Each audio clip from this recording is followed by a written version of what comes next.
Hey there, art nerds. If you celebrate the 4th of July, I want to wish you a happy Independence Day. And even if you don't, you can still grab your paint, grab your brushes, and paint along with me for this firework-inspired Stashbuster tutorial.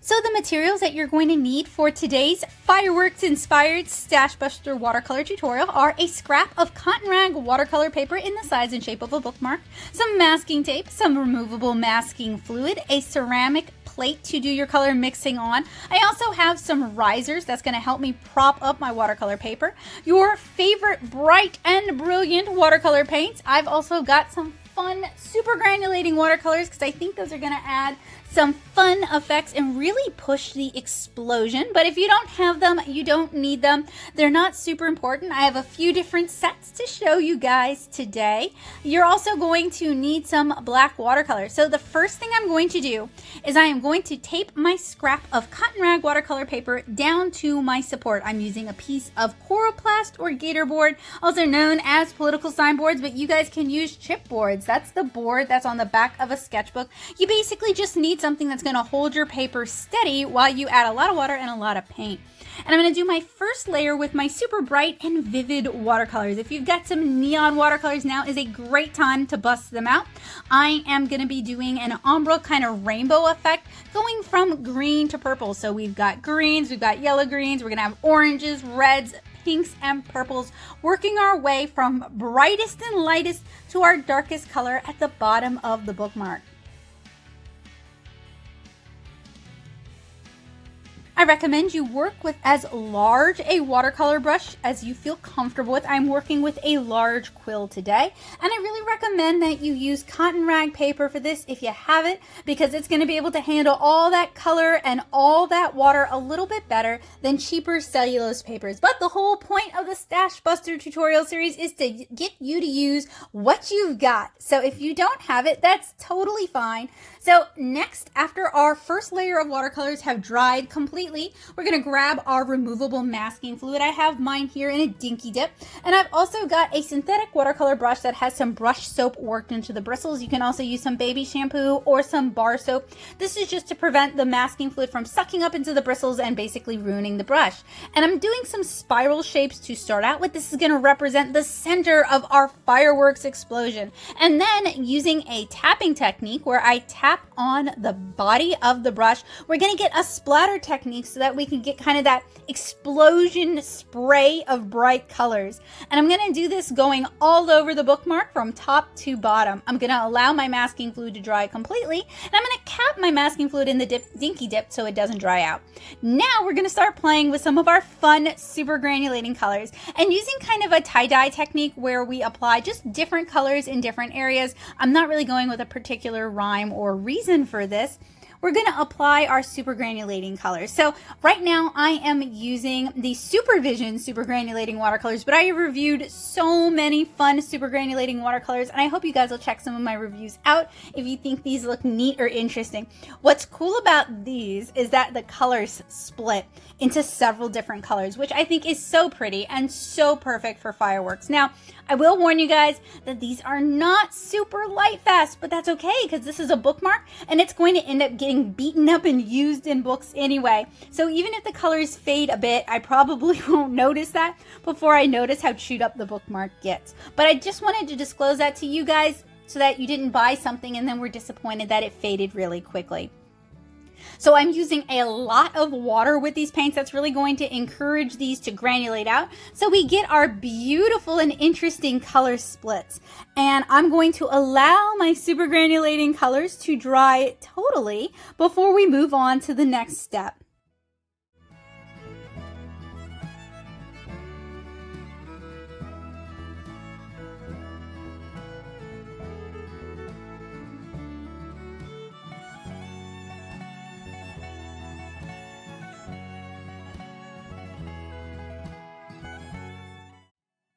So once my super granulating layer has dried completely, I'm pulling out my masking fluid again, and we're going to keep working on our fireworks. Now, if you don't know what fireworks look like, and you might be surprised to find out that you probably don't, I didn't, and that was kind of surprising to me because I painted them a lot, you might want to Google fireworks and find a photo that really captures different types of fireworks, and then work on sort of simplifying what you see into individual brush strokes that you can use to paint your fireworks here. I am a big fan of referencing things as I draw them or I paint them. I might have a cartoony art style, but I am always looking things up, and fireworks were no exception.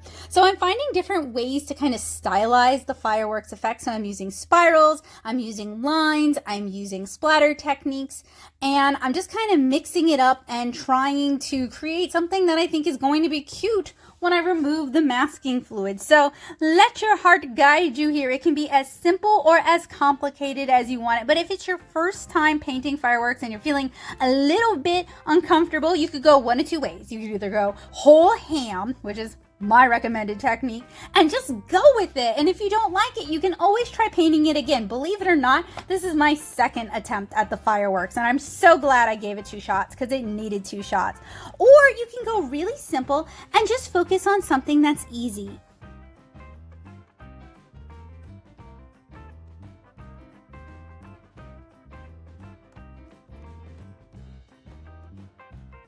So in order to paint my fireworks, I'm working from a couple of different reference photos and just really focusing on trying to simplify the shapes. I want this to feel like fireworks, even if it doesn't look like fireworks. And I do think it does look like fireworks, but you guys get what I'm saying, right? We're going for the emotion, the fun, the vibrant colors, the loud explosions, the smell of popcorn, all the things that really kind of mark an American fireworks celebration. So I'm going to allow my masking fluid to dry fully once I've finished using it, and then we can move on to the next step.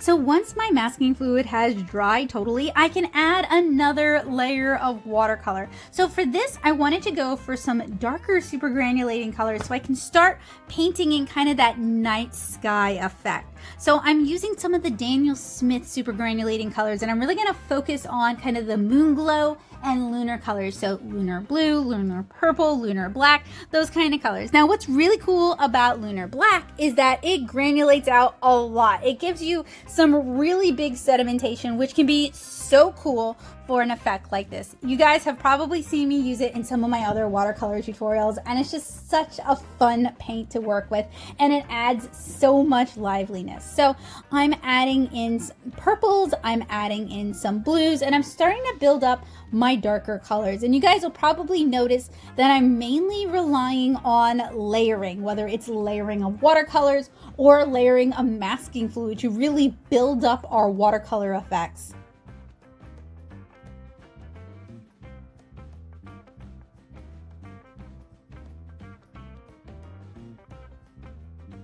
So something that's really cool is even in the areas where we haven't masked it off, you can still see some of the prior colors we've applied really influencing our layers. I just think that's so beautiful, and that's something that I really love about watercolor, is how you can build up this kind of joyful layering of color, especially with these super granulating colors where you can still see the past layers through the layers of granulation.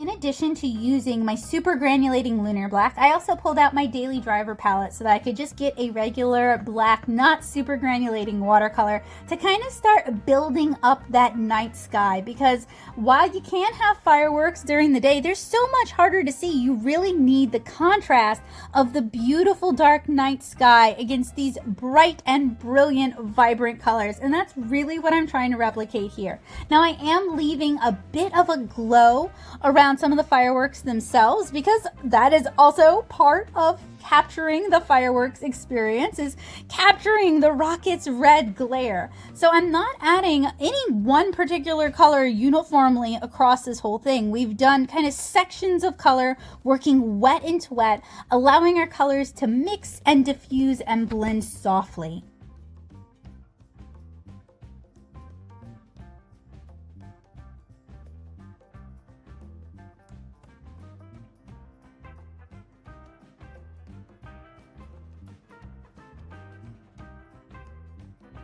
Hopefully you guys have also noticed that I've only used a couple of brushes through this tutorial. I've used this large quill, and then I used the smaller synthetic to add in details. While I love having a lot of watercolor brushes, you don't really need a lot of different brushes in order to paint with watercolors. It's helpful though to get comfortable with working with larger brushes as soon as possible, because those are going to give you a lot of the flexibility you need to not only paint large areas but smaller areas as well. So I allowed my layer of black paint and lunar black and lunar violet to dry, and I'm adding in a final layer of masking fluid. We're really building up our layers of masking fluid to build up our layers of fireworks, and this is going to give our fireworks a sense of depth. The ones that have had more layers on top of them are going to appear to be dimmer and more in the distance. You don't have to do this many layers if you don't want to, or if you don't have time. After all, waiting for watercolor to dry and waiting for masking fluid to dry does take time, but I think it really adds a lot without really becoming difficult or too complicated. So I hope you'll give it a try.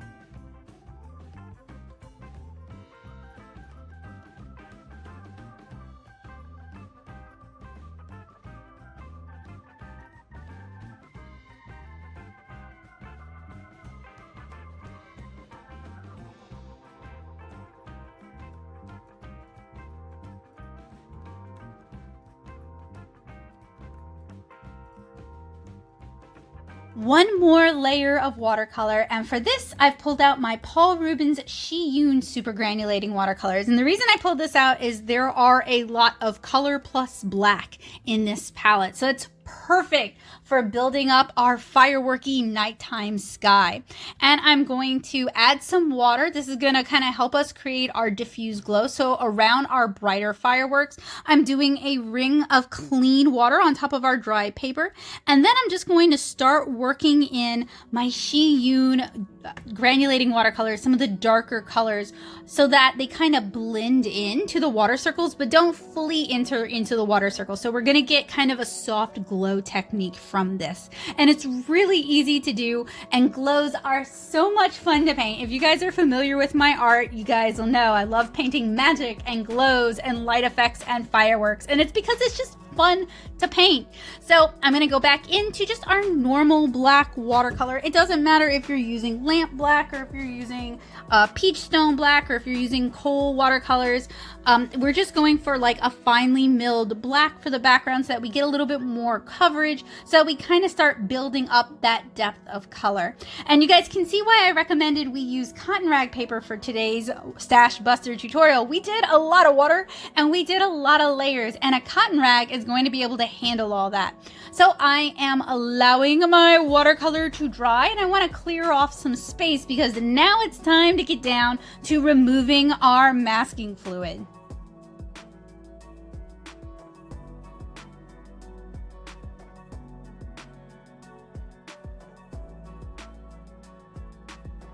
I'm also going to remove the risers from behind my gator board. It's going to make it a lot easier to remove the masking fluid if it's not rocking all over the place. So to remove the masking fluid, I'm going to use a masking fluid pickup, but if you don't have one, you can use your fingers. I just don't have a lot of luck with that.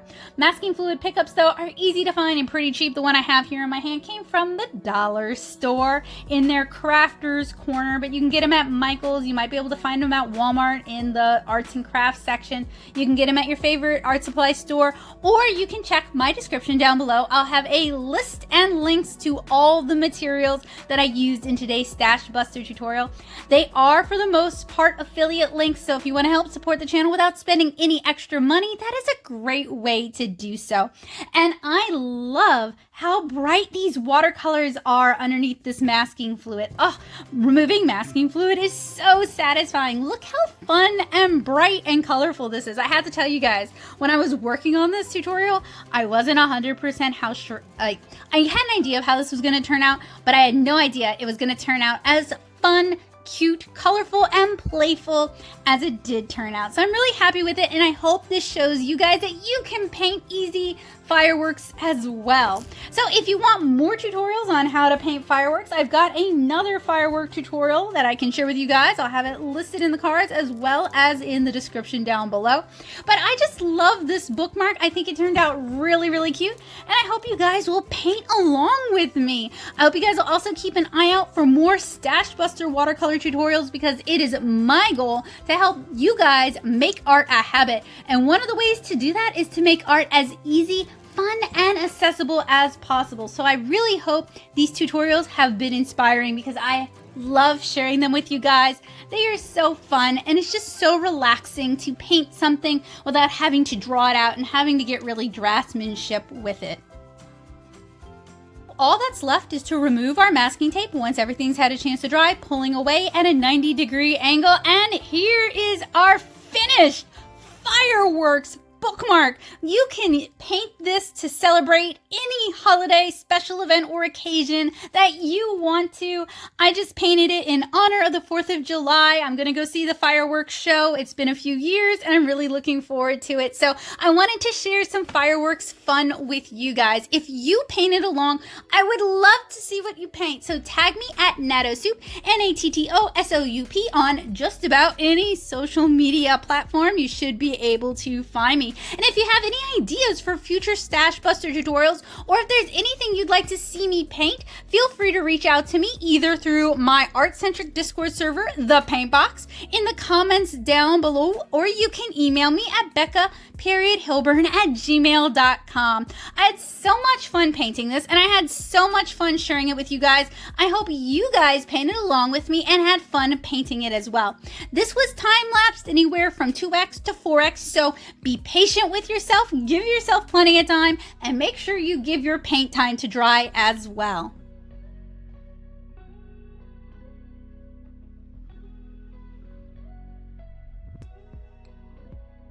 Special huge thanks to my amazing, astounding, fantastic patrons on Patreon. They are the ones who make tutorials like this possible, and they are a big inspiration behind the work that I create and share here on YouTube. You guys will see their names coming up in just a minute, but just know that this channel would not be possible without their support. So if you want to join their hallowed ranks and gain early access to my watercolor reviews and tutorials, you can join me at patreon.com/NattoSoup.